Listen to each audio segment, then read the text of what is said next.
Welcome to Tech Talk with WSU Tech, where we dive into all things WSU Tech and highlight the voices within our college community. I'm Mandy Fouse, and today we have the honor of chatting with Brian Lee. Brian, welcome. Thank you very much. I'm so glad to have you here. So, how we like to kick things off before we dive in, because I think everyone here in the college, if they don't know Brian, they need to know Brian because of all the amazing things that you do. We like to kick it off with tell us a little bit about you, what you do, and how you serve the mission of the college. Well, my name is Brian Lee, and I am from Los Angeles, and I moved here quite some time ago. I am the Director of Academic Advising. And what I do for the college is pretty much help plan out our admissions and advising team. We work on everything from when they walk up to the building all the way till they walk off the stage in graduation. We kind of handle everything in between for students and their parents and all interested parties. So it's a lot of change every single day. Yeah, so you mentioned that you walk them through walking through the door and then going all the way to graduation stage. So tell everyone a little bit more about what does that advising journey look like as they go from enrollment to graduation? Well, it starts with us being that welcoming smile, pretty much holding that door open for them to come in, giving them all the knowledge that they need to know in order for them to apply, helping them with financial aid, helping them with scholarships, helping them decide what program they want, giving them tours, different things of that nature. We also help them with any problems they run along the way, different things that they might run into with classes or instructors or anything that can cause a pitfall. And just making sure that we continue to help them until they get to the end goal. All of our advisors and admission counselors are very competitive. And for us to win is this person to graduate. So that is what we are all charged to doing, trying to get that person to graduate or meet the goal they are looking for. I love that so much. So for you to win, it's getting them to that graduation Correct. stage. And we always call that our Super Bowl. That's right. And so it's like all of these winners, we think the students are the winners. And that just gives a whole nother perspective looking up into the crowd on graduation day and seeing the advising team, usually volunteering because we have such an incredible team that is so giving.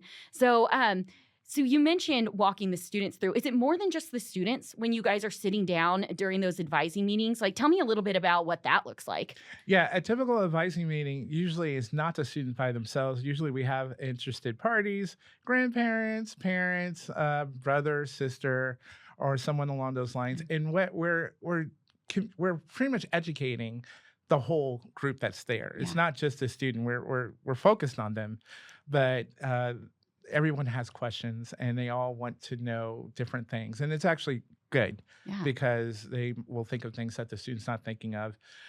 We walk them through how to do the application, how to take our assessment tests, what financial aid is, how does that work? It's not scary. We can help you with it. It's not scary, guys. You all heard that. Yes, Financially, it's not scary. And how to get enrolled in classes, and then what the expectation is going to be. So that's that conversation goes all over the place. I've had plenty of conversations in my time being here, and it's really unique when someone throws me a question that I haven't heard before. Like, in welding, am I going to get burnt? And I'm like, no, you should not. You should not. Or something along those lines. You have a class to teach you how to not to get burnt. The very first class you take is welding safety, so you're not going to have to worry about that. If you don't pass that one, we're not letting you in the rest, right? We're going to have some bigger issues if you can't pass that class. Right, Yeah. Exactly. Well, that's so cool.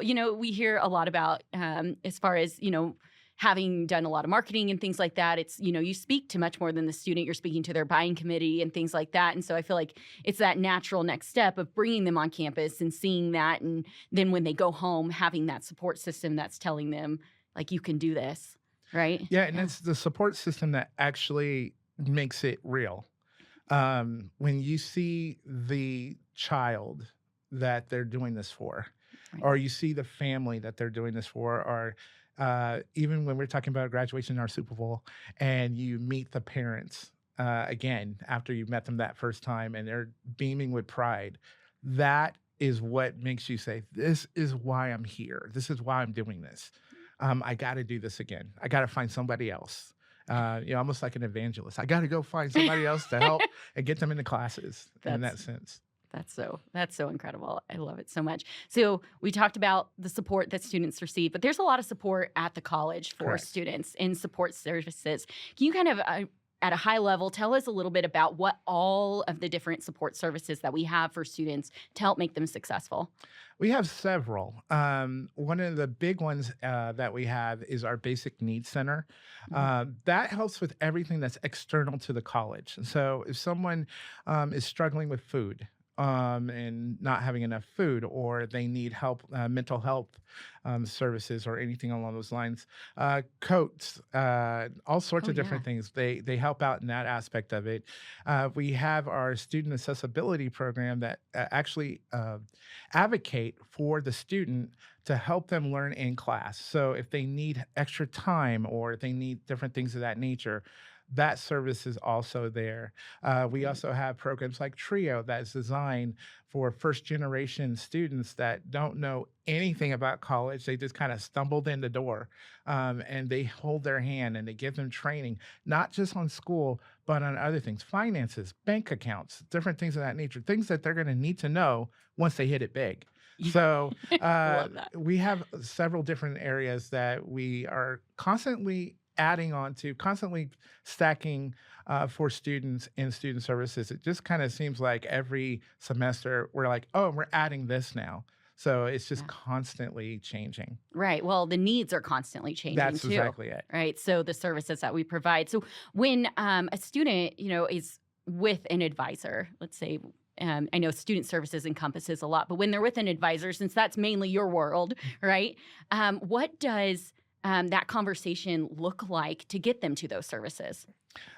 It's being inquisitive. Mhm. If you have an advisor that is like an order taker, you're not going to figure out what that student needs. Right. You really kind of have to give that space to say, so what is your plan? What are you trying to do? And then if you're kind of listening to hear key things like, I know I'm going to have some problems with transportation. Oh, really? Okay. Well, did you know that our student IDs double as a bus pass and that you can travel all throughout Wichita with our student ID? It doesn't cost you anything. Yeah. Things of that nature, that you're kind of listening for to help knock down all the no's that they're thinking about in their head and turn them into yeses. And also trying to find out, what can we do to help you? Maybe you come up with something that we're like, we have a need in this area. Let's start talking to people within the college and see if we can develop something. That's what I really like about WSU Tech. We're big, but we're still small enough for us to be able to start making a change when we see a trend going a Right. certain way and help our students. We really are student focused. When I think, our advising team and your team has done such a good job at focusing on creating the whole student Mhm. and creating services to help that student be whole. And so, hearing about those types of meetings and, having advisors there that care much more about than just getting them in the classes, even though I know you guys want to win. You want to get the students in the classes because that's a win and get them to that graduation stage. But knowing that you guys are so focused on creating that whole student and the whole student experience so that they have no other option than to win. Yeah, I think our students are our best marketing tool, Yeah. honestly. I've watched it. I've seen it myself. I agree. I have seen a student bring in a friend, and I'm like, "Why are you back? You're done." And they're like, "No, my friend needs to do machining, and I told him to talk to you." So it's one of those things where I'm like, "Okay, Yeah. this is how we get our community to see us even brighter." We have a success story, and there's like, "Hey, you see where I'm at? You can be there too. Come see the guy that I talked to." And I'm like, that's fine. Yeah. Bring everybody you can. It doesn't matter. I love that. And I think all of our our advisors feel the same way. They feel like we really want you to have a great experience because we know that that is you're going to tell your friends, you're going to tell your family, this is what happened. And it was at this location and you need to go talk to that particular person and they'll hook you up. They'll find a scholarship for They'll you. hook you up. I love that. And so it's going to be really, really beneficial for them. And also Yeah. when you see it, like I said, when you see it in their families, when you see it with the people that Right. they're supporting or what they're doing this for, it's not usually for them to get a big fat paycheck. There's always a story behind that. And if you can learn that story, then that just makes you more emotional Yeah. in your passion to fight for them to win It in that sense. it makes you invested, right? Yes, incredibly invested. That's awesome. Now, Brian, I'm going on my 10th year. And when I started, I knew you were the go-to guy when I came. So how long have you been with WSU Tech now? I'm on year 14. Year 14. Yes. So how have you seen over the 14 years, because you've been in student services the whole time, correct? The whole entire time. The whole entire time. So how have you seen it evolve? How have you seen advising change? What have you seen in the past 14 years? We used to be the order takers. That's why I Okay. keep mentioning we're not that anymore. We used to be the order takers. What do you want? Oh, CNA? Okay, just do this, and then we're done. But we have now kind of specialized. Our advisors now are not just we support the whole campus. No, actually, I have a machining advisor and a welding advisor, and they become subject matter experts. So they know that program, Oh, yeah. and so we're very rarely are you going to hit an advisor with a question that we can't answer. And they're able to talk about the experience of the students. And we actually are pushing people towards that particular advisor and not just talk to anybody. Yeah. The other big change I would easily say is that we are now starting to be a little bit more intrusive. We're trying to anticipate when a student is going to need extra attention. We have tools now that we're working on to try to get that going.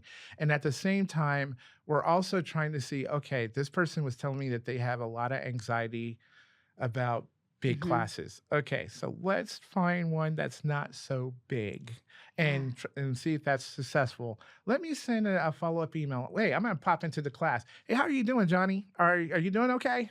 Different things of that nature. Kind of just being there for the student, not just being stuck at our desk and, like I say, being an order taker, but actually getting out there and mingling with the students. Let them know that we do care. It's Yeah. not that you're just a number. You're not a number to us.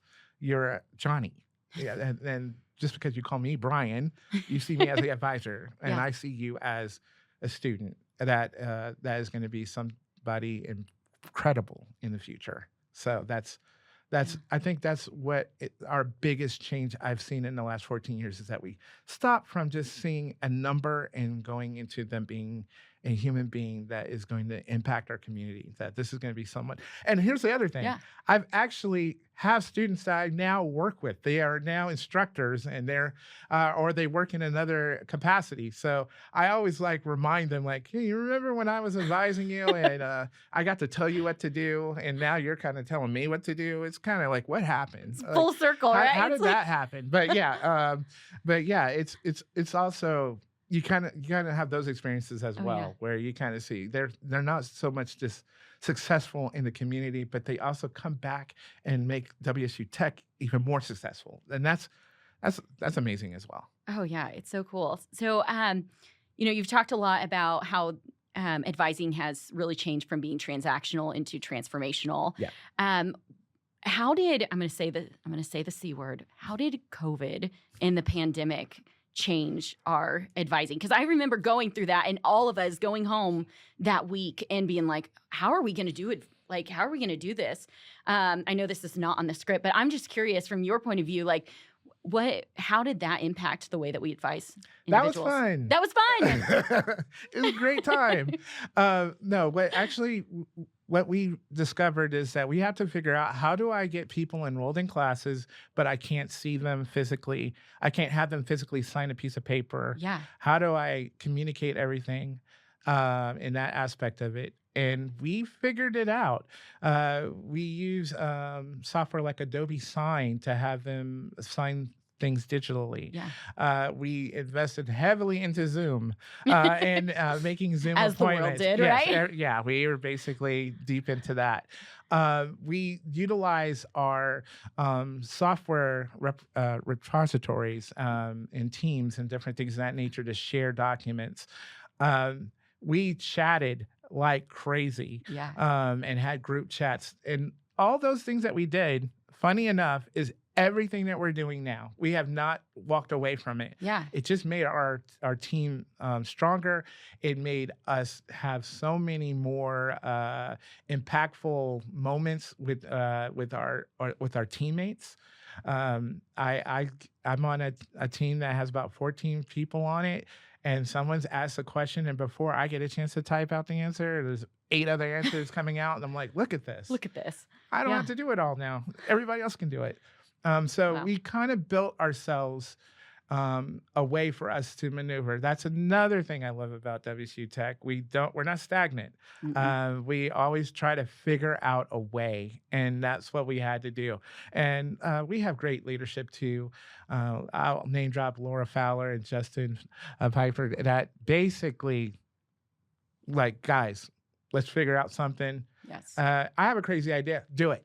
I have a really, really odd way we might be able to do it. So we had the encouragement to also innovate as well. Yes.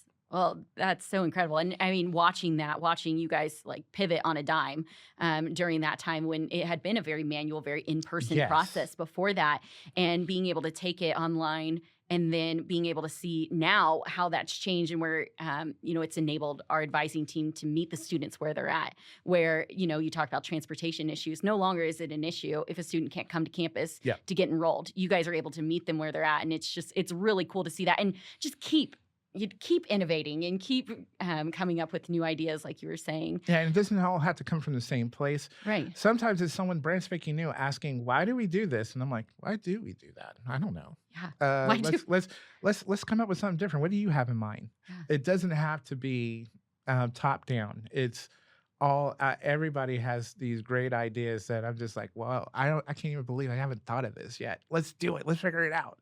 And that's what also makes it fun, because we're not just doing it the same old way. Yeah. So who knows in the I don't know if I'll be here another 14 years, but in the next 14 years, what advising at WSU Tech is going to look like, I have no clue, but it's Right. going to be innovative. I know that. That's definitely it. So how can, a lot of people that are watching and tuning in, how can the college community support our advising team or our student services team? What do we need to know? What does someone need to know about what you guys do? Okay, I thought about this. I would say nearly everybody in student services, we have values at WSU Tech, and I would say pretty much all of them would say people first is their value of choice. Right. So I would definitely want to tell our college community that just keep in mind, we are people first. So when we're like a little bit insistent on, hey, you really got to help this student out, you really got to do this, it's not because we're just trying to be a nag or anything else. It's because, again, we know their story. We know all the stuff that they had to climb through just to get this far. Yeah. And they need someone to advocate. We know how to do that. And so we are strong people first value people. I know that's a weird sentence, but we are strong people first people. And I don't want that to change. I want us to always focus in mind that it's the people that walk in that door that really count for us. And I know for other departments, there are other things that they care about, but for us, it's Right. about the people. And it will always be that way. Yes. And I think in every experience that I've had with you, with the members of your team, that's very obvious in how you advocate for schedule changes to how you advocate for making a process easier, doing online appointments, things like that. Like, I can definitely see that. And Brian, I just want to say thank you for all the work, for the 14 years of dedication that you've had. I can't even imagine how many lives you have impacted. Do you have a count on how many? No. I say we're going to have to run those numbers sometime and we'll follow up. But, you're making a difference in the lives of the students, in the lives of your team. I can see that everyone respects you so much and highly regards you, not to make you feel uncomfortable here. But I think you need to know that, and that other people need to know just how incredible that you are in all the work that you do. So thank you for coming on and sharing with me. Thank you so much for having me here. Yeah, thank you. And thank you all for tuning in to Tech Talk with WSU Tech. Make sure that you subscribe so you never miss an episode. And until next time, stay connected and keep exploring the incredible work happening here at WSU Tech. Thank you. Thanks, Brian. Thank you.